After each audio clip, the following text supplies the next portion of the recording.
That is Palestine. وہ کوئی حجاب والی ہو, شیعہ ہو یا کرسچن ہو, وہ اس کو ایکسیپٹ نہیں کرتے. جو لوگ ایڈورڈ سعید کو پڑھ کے پاکستان میں لبرل جیسے ابھی حمایت کر رہے تھے کہ امریکی بمبوں سے کوئی روشن خیالی آئے گی, ان کے لیے میں حیرانگی ہے میرے لیے. تو وہ سوشلسٹ پارٹی ہے آج بھی, پروگریسو سوشلسٹ پارٹی, وہ کمال جملات کے ساتھ فاؤنڈر تھے. میں اس لیے بتا رہا ہوں, میری بیوی جب بات ہوتی ہے وہ اپوز کرتی ہے ود ان لیبنان حزب اللہ کو کہ میں اس کی ووٹر نہیں ہوں, لیکن جب بات ریزسٹنس کی آتی ہے تو ہماری ایک ہی ریزسٹنس فورس ہے, وہ حزب اللہ ہے. تو لیبنان میں وہ کرسچن ہو, سنی ہو, کمیونسٹ ہوں, شیعہ ہوں یا دروز ہوں یا کرسچنز ہوں, تو وہ حزب اللہ کو ریزسٹنس موومنٹ مانتے ہیں. لہٰذا اسرائیل کا, یہ آپ کو سب کو پتہ ہے, اسرائیل نے جو خوفناک کام کیا ہے وہ ایران کی اندر, اس کی ریاست کے اندر, حکومت کے اندر, سماج کے اندر اور اس طرح لیبنان کے اندر اس جگہوں پہ شکست دی. اور اس میں سب سے اہم خوفناک شکست جو تھی, یہ دیکھیں شکستیں ہیں, اور وہ شکست ہے شام کی. بشار الاسد کا جانا, جولانی جو ایک دن تک جولانی تھا, دوسرے دن اس نے سوٹ اور ٹائی پہنا. میں نے وہ سین دیکھا, 8 منٹ کا پہلا انٹری کوٹ پہنتے آ رہا ہے بشار الاسد کے پیلس میں. وہ اب احمد شرح بن گیا. اور اس کے بعد اسرائیل نے کہا گولان بھی ہمارا. اچھا یہ بھی بتا دوں, گولان سیریا کا نہیں ہے, لیبنیز کہتے ہیں گولان ہمارا ہے, ان کا ان سے بھی ایک اختلاف ہے, اور یہ صحیح بات ہے. تو انہوں نے جو سیریا گرا, اگر آپ کرونالوجیکلی دیکھیں تو اس جنگ کی بڑے اہم ہیں. سب سے پہلے آرمینیا میں جو آذربائیجان نے جنگ کی اور آرمینیا سے نکورو کاراباغ کا علاقہ لے لیا. آرمینیا اور روس کا ایک ایگریمنٹ ہے, اس کو ڈیفینس ایگریمنٹ ہے, جس کی انٹرنیشنل سطح پہ ایک ریکگنیشن ہے کہ جب آپ کے ملک پر حملہ ہوگا تو ہمارے جو فوجی ہیں, چونکہ وہ بیسز ہیں آج بھی آرمینیا میں, تو وہ آپ کو سپورٹ کریں گے. لیکن رشیا نے سپورٹ نہیں کیا, وہاں پہ رشیا خاموش رہا. خود آرمینین پارلیمنٹ نے کہا کہ ہم آپ پر, آپ کو انٹرنیشنل کورٹ آف جسٹس میں لے کے جائیں گے. آپ نے مدد کی, کیوں کہ روس کی خود بقا یوکرین پر ہے, وہ یوکرین پر اس سینس میں حملہ ور نہیں ہے. چونکہ 85 میں گورباچوف کے ساتھ ایک وربل ایگریمنٹ ہوا تھا جب جرمنی کی برلن وار گری کہ نیٹو ایکسپینڈ نہیں کرے گا, جرمنی سے آگے نہیں جائے گا. اب نیٹو فن لینڈ تک آنا چاہ رہا ہے, یوکرین تک آنا چاہ رہا ہے, سویڈن کو لا رہا ہے اور دوسری بالٹک سٹیٹس کو لا رہا ہے. تو اس نے بلیک سی, اب بلیک سی ایک لاک سٹی ہے, سی ہے, اور اس کا رستہ باسفورس سے جاتا ہے پھر بحیرہ روم تک. تو اس نے اپنا ایک دفاع کرنا تھا, ایک ریجنل پاور ہے. آرمینیا میں چھپ رہا اور اس کے چند دن بعد, 3 ہفتے بعد حماس کا حملہ ہوتا ہے اور اس کے بعد پھر اسرائیل کا حملہ. اب یہاں سوال ہیں بڑے چھوٹے چھوٹے.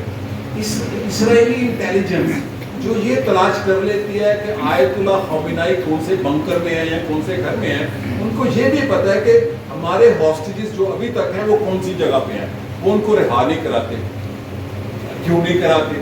یہ ایک بڑی کمپلیکیٹڈ جنگ ہے. اسرائیل کا جو وزیر سیکیورٹی ہے, میں اس کو وزیر جارے کہتا ہوں, اعتمار. آپ ابھی گوگل کھولیں, میں نے اپنے سوشل میڈیا پہ آج اس کی پوسٹ کی ہے. وہ زائنسٹ ریلیجس پارٹی کا لیڈر ہے. وزیر سیکیورٹی, نیشنل سیکیورٹی کا مطلب ہے وزیر جارحیت, جو جارے ہے سارے اسٹریٹجی کا. تو جو انٹیلیجنس کا نیٹ ورک توڑا, آپ نے دیکھا کیسے پیجر اور جو واکی ٹاکی تھی حزب اللہ کی, اور پھر حسن نصر اللہ کو انہوں نے 14 منزلیں نیچے زمین میں جا کے ان کو بنکر پہ مارا, ان کو شہید کیا. تو یہ جو ریزسٹنس فورس تھی پوری اس خطے میں, ایک پورا حصار تھا. لیبنان اور سیریا بڑا امپورٹنٹ تھا. اگر یہ ختم نہ پہلے ہوتا اور امریکہ یا اسرائیل یوں ایران پر جنگ نہ مسلط کرتے, کیونکہ میں جیسے آپ نے کہا, یہ میں نے سنا ہوا ہے قیام کے سرحد میں کھڑا اس قلعے پہ, جہاں پر مجھے وہ قیدی ملے جو 2002 میں رہا ہوئے, جب 20 سال بعد ساؤتھ لیبنان نے آزادی حاصل کی اسرائیل سے. اس نے کہا جب ایک مجھے نوجوان بندہ تھا 50 سال کا, یہ 2005 کی 6 کی بات ہے, کہتا ہے میں یہاں 20 سال کا گیا تھا اس جیل میں, میرا ہی گاؤں ہے, اور میں 45 سال کی عمر میں باہر نکلا ہوں. جن لوگوں نے, میں نے تو اپنی آنکھوں سے یہ ظلم جبر بربریت اسرائیل کی دیکھی ہے, اور بحیثیت ترقی پسند ہم تو بچپن میں یہاں اسرائیل کی جارحیت کے خلاف, خالد صاحب ہیں ہمارے جیسے اور دوست ہیں. تو مجھے اس نے ایک بات کی, کام آدمی کہ if they attack on Iran, we will attack from here. اب انہوں نے وہی ریزسٹنس توڑی ہے پہلے لیبنان میں توڑی ہے، پھر سیریا میں توڑی ہے، اور اس کے بعد ریچ کیا ہے اس کی ٹیکنیک. اچھا میں ایران بہت دفعہ گیا ہوں، میرا ایران اتنا ہی موضوع ہے جتنا ترکی، تھوڑا کم ہوگا. پہلی دفعہ ایران 83 میں گیا میں اتفاق سے جو ان کے تھے آیت اللہ کیا نام ہے ان کا جو صدر ہوئے، ان کا مہمان بھی تھا وزارت شاہد اسلامی جنہوں نے بنائی محمد خاتمی کا. یہ اس وقت وزارت شاہد اسلامی کے وزیر تھے جس نے اسلامائزیشن کی پھر ایران کے صدر بنے. تو اب ایران کی پالیٹکس کو میرا بچپن سے پڑھنے کا اس لیے شوق تھا کہ میں ایران کے انقلاب کا حامی تھا، اور ایران کے انقلاب میں 5-6 طبقے تھے. پہلا ایک طبقہ تھا مدرسے کا، اور مدرسے میں 2 طبقے تھے. ایک جو ولایت فقیہ کا حامی تھا، جیسے آپ نے کہا مکالمہ ہے، تو ہم مکالمہ کرنے آئے ہیں، ہم کسی طرفدار نہیں ہوں، میں بنیادی طور پر ایرانی عوام کے ساتھ ہوں، وہ کوئی بھی ہو. مدرسے میں 2 طبقے تھے. ایک طبقہ تھا جو ولایت فقیہ کا حامی تھا، ایک طبقہ تھا جو ولایت فقیہ کا حامی نہیں تھا. دوسری جو جدوجہد کرنے والوں میں بڑا طبقہ تھا وہ MKO کا تھا، مجاہدین خلق آرگنائزیشن، جو پہلے فدائین کہلاتے تھے، پھر مجاہدین جو آج بھی ایک بڑی تنظیم ہے.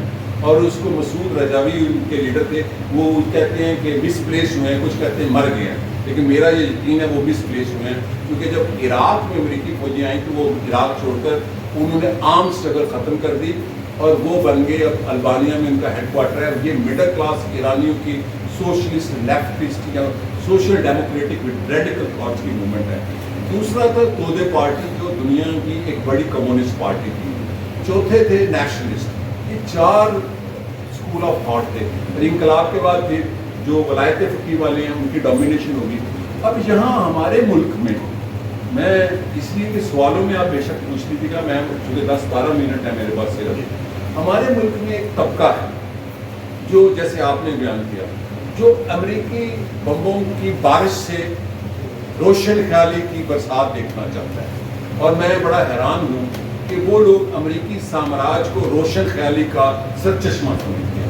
میں یہ پوچھنا چاہتا ہوں پاکستانی لبرل، یہ پاکستان کے لبرل دنیا کے لبرل سے بالکل مختلف نسل کے ہیں، یہ کوئی خاص ہی نسل ہے. دنیا میں جہاں جہاں امریکہ نے جنگ کی ہے، حملہ کیا ہے، وہ لیبیا ہو، وہ عراق ہو، وہ شام ہو، وہ افغانستان ہو، وہاں پہ بنیاد پرستی نے فروغ پایا ہے. انہوں نے دنیا میں بنیاد پرست فنڈامنٹلسٹ مسلح آرگنائزیشنز کو مسلح کیا ہے. اور امریکی اس جنگ کو پوسٹ کولڈ وار میں آپ نہیں سمجھ سکتے اگر آپ بوسنیا کی جنگ سے آغاز نہیں کرتے. وہ بہت اہم ہے. میری ہائر اسٹڈی پیس اسٹڈیز میں ہے، میں اس کا کبھی ذکر نہیں کرتا. آج کل مجھے بڑے بڑے لوگ پیس پڑھانے آتے ہیں، اور میں اسکالرشپ پر پیس پڑھا ہوا ہوں. اور پہلے میرا ہوا تھا وہ شارٹ کورس، پھر میری ہائر اسٹڈی جس کو امریکہ سے دنیا کا سب سے بڑا پیس انسٹیٹیوشن یونیورسٹی ہے، تو میرا سبجیکٹ ہی بوسنیا تھا. آئی واز ویری مچ پرو بوسنینس. پاکستانیوں کی طرح مسلمان ہیں، ظلم ہو رہا ہے، جنوسائیڈ ہے، عورتوں کے ساتھ ریپ ہوا. اس وجہ سے پڑھنے کے بعد میں نے جب بوسنیا کو پڑھا تو میں حیران ہوا کہ امریکیوں نے ایک کمال سازش کی کہ بوسنینس کو سربس کے ہاتھوں مارنے کا موقع دیا. جب سربس نے ان کا جینوسائیڈ کیا، ریپ کیا، حملہ کر لیا، دین دے اٹیک. یہ بڑا اہم ہے، خالد صاحب کو پتہ ہے ان واقعات کا. دنیا میں جنگ عظیم 2 کے بعد اور نیٹو نے پہلی مرتبہ کوئی جنگ کی یورپ میں، جنگ عظیم کے بعد امریکہ نے حملہ کیا سربیا کو. کیونکہ مارشل ٹیٹو کا جو سربیا ہے، آج بھی مارشل ٹیٹو پاپولر ہے. سربیا پہ میں کتاب لکھنے کے لیے بار بار جا رہا ہوں، بار بار ایک کتاب لکھنا چاہ رہا ہوں، تو اس کے لیے سفر کرتا ہوں. وہ اتنا پاپولر ہے مارشل ٹیٹو. اور سوشلزم کہیں میں نے پاپولر دیکھا ہے فارمر سوویت اسٹیٹ یا سوشلسٹ کنٹری میں، تو سربیا میں. وہ کہتے ہیں انہوں نے ہمیں راتوں رات، ان کی ایک گاڑی تھی یوگو، اس کے 32,000 ملازم تھے، انہوں نے ایک رات میں بمبارمنٹ کی. ڈینیوب ریور میں، اس ریور کی چھوٹی ایک بستی ہے نووی سیڈ، کیا کمال بستی ہے بلغراد کے علاوہ. کہتے ہیں ہمارے برجز توڑ دیے، ہمارے ملک کو غربت کی لکیر پہ لے آئے بمبارمنٹ کر کے نیٹو امریکہ والے. امریکی ایک بڑی کمپلیکیٹڈ کھیل کھیلتے ہیں. اب یہاں پر کیا ہوا، تھوڑا سا میں لیٹسٹ آ جاؤں. دیکھیں ایران کے اندر میں 2022 میں گیا ستمبر میں، اور بائی روڈ گیا. میں بائی ایئر جاتا تو بہت سستا تھا. میں ترکی سے چاند کے چلا اپنے پرانے روٹ پہ, اور بازرگان سے تبریز سے پھر میں اپنا کیسپین سی کی طرف, اور میں نے اپنے آپ کو ڈی کلاس کر کے, یہ بڑی اہم بات ہے. مجھے ایمبیسی بھی ڈھونڈ رہی تھی, فارن سیکرٹری کا فون تھا, گوئندی صاحب مہمان ہیں, اردو ڈپارٹمنٹ والے. میں نے سوچا اگر میں وی آئی پی گیسٹ ہوں, تو چونکہ ان دنوں نیٹ ورک بند تھا, ان دنوں تحریک چل رہی تھی لڑکیوں کی, وہاں نشا کا قتل کیا ہوا تھا, تو میں نے اپنا فون جو کھلتا تھا اس کو بھی بند کر دیا. اور اگر میں ایمبیسیڈر کا مہمان ہوا, کھانے پہ گیا, تہران یونیورسٹی میں میرے ساتھ تقریب رکھی ہوئی تھی, تو میں نظروں میں آ جاؤں گا. میں کیوں ڈی کلاس ہوا؟ اس لیے اس علم کے لیے جو آپ کہہ رہے ہیں, کتابوں کے علاوہ میں نے اپنے آپ کو کوچ سرفنگ ڈھونڈی. یہ 60s کا طریقہ کار ہے ٹورسٹ کا. میں گھروں میں گیا, تبریز میں گھر میں رہا, میں پھر تہران میں گھر میں رہا, میں اصفہان میں گھر میں رہا, لوگوں کے گھریں تو یہ پینگ گیسٹ جس کو کہتے ہیں. تو میں نے یہ جاننا چاہا کہ ایران میں رجیم کتنا پاپولر یا ان پاپولر ہے. خواتین, یہ بڑی اہم بات ہے. ہاں, رجیم کتنا پاپولر یا ان پاپولر ہے, لوگوں کے کیا تھاٹ ہیں, کتنے کمیونسٹ ہیں, کتنے سوشلسٹ ہیں, کتنے سوشل ڈیموکریٹ ہیں, کتنے ریلیجس ہیں, وہ میں نے کبھی نہیں. مجھے بڑے لوگوں نے, بڑے بڑے پاکستان کے بڑے بڑے پوڈ کاسٹ کرنے والیاں اور والوں نے کہا یہ آپ ہمیں بتائیں, ہم BBC پہ دیکھ. میں نامہ نگار نہیں ہوں, میں لکھاری اور محقق ہوں. میں اپنی کوئی بھی کتاب لکھوں گا, ابھی اس کا وقت نہیں ہے. وہ میں نے سارا اپنا ڈیٹا لکھا, اور میرے لیے مشکل وقت تھا, اور میں نے ڈی کلاس ہو کے جو دیکھا وہ ایران آپ گیسٹ کے طور پہ. میرے دوست ہیں آیت اللہ جو مکارم شرازی, آیت اللہ ہیں, میرے دوست ہیں.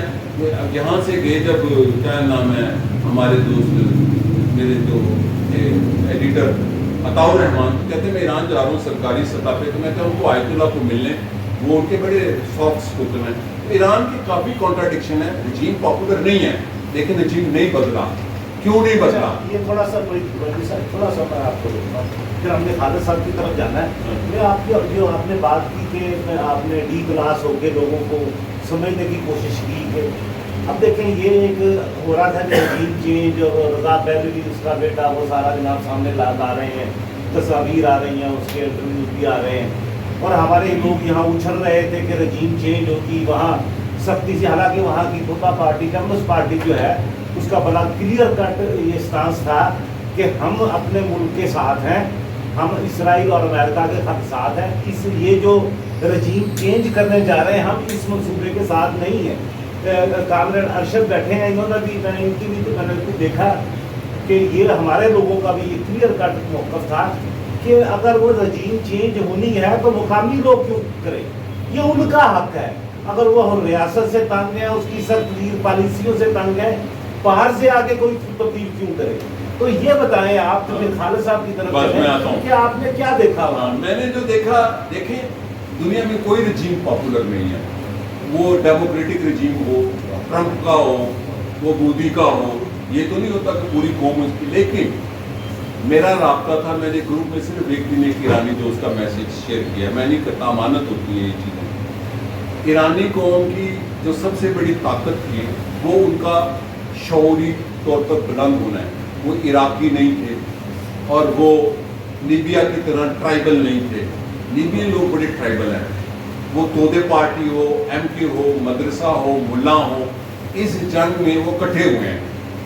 اس جنگ میں میں ان کے ساتھ رابطے میں, سارے اسکول آف تھاٹ کے لوگوں کے ساتھ, ان کو پتا تھا کہ اگر ہم اسرائیل اور امریکہ نے رجیم چینج کیا تو رجیم چینج نہیں, ایران بکھر جائے گا.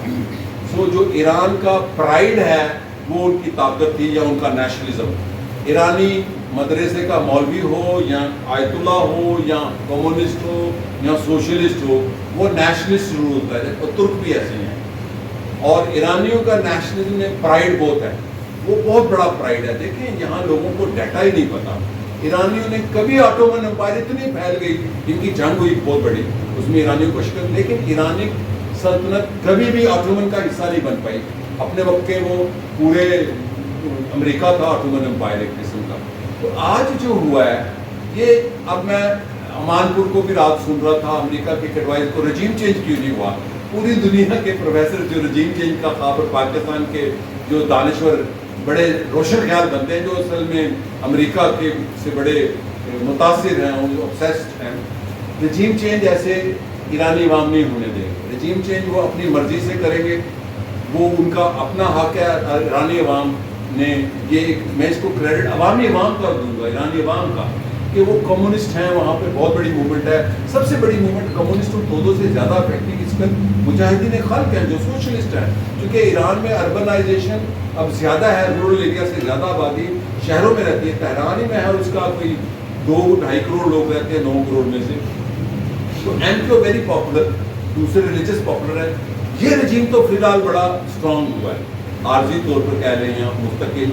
لیکن ایرانی عوام نے، ایران کی انٹیلیجنشیا نے یہ لیسن سیکھا ہے لیبیا سے، سیریا سے، عراق سے، کہ ہم امریکی رجیم چینج نہیں چاہیں گے. اور امریکی بھی نہیں چاہتے، یہ بھی میں بتا دوں. اسرائیل بہت کین تھا، جو میرا پرسپیکٹیو ہے. اسی لیے شرط کال دی ہے اس نے، ٹرمپ نے کل بی بی کو، نیتن یاہو کو، کہ شرط تم نے کیا کر دیا.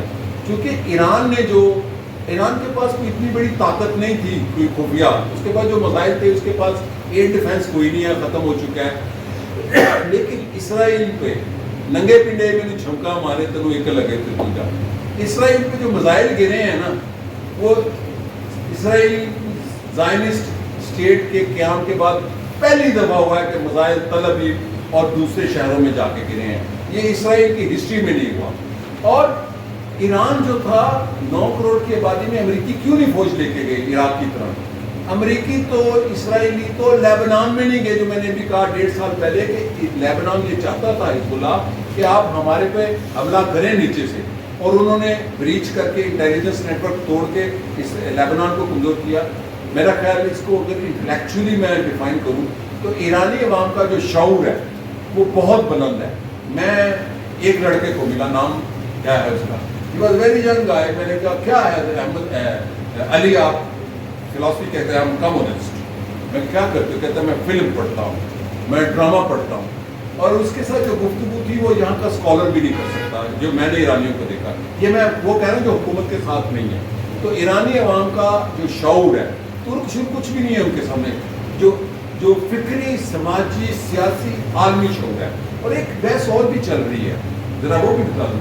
دنیا میں سب سے زیادہ جو پڑھے جانے والی نیوکلیر سائنس ہے، نیوکلیر فزکس، وہ ایرانی نوجوان پڑھتے ہیں. اس کو امریکیوں کو بڑی ہے. اب یہ بحث ہے کہ آپ نے 15 ہمارے سائنٹسٹ مار دیے، اگر بم تباہ ہو گیا. اگر کہہ رہے ہیں کہ 150 ہیں ہمارے پاس. ہاں نہیں، 150 تو وہ ہے جو لیڈنگ ہے، باقی جو 1000 2-4 ہزار اور اسٹوڈنٹ ہیں. تو ایرانی عوام ایک بڑے مشکل دور سے گزر ہیں بڑا، لیکن انہوں نے کامیابی سے، میری نظر میں اس کو اپنے الفاظ میں کہتا ہوں، ایرانیوں کو اگر فتح نہیں ہوئی تو شکست بھی نہیں ہوئی. جی، اور اسرائیل کو فتح نہیں ہوئی پر ہوئی شکست ہے. آپ کی طرف دوبارہ آتے ہیں. گوئندی صاحب کی گفتگو میں کافی انفارمیشن تھی، کیونکہ یہ میں نے کہا تھا، کیونکہ یہ فرسٹ ایکسپیرینس جو ہے نا، آپ کا مشاہدہ جو ہے وہاں جا کے وہ اور طرح کا ہے. آپ لوگوں سے ملتے ہیں، بات کرتے ہیں، آپ کو اندازہ ہوتا ہے.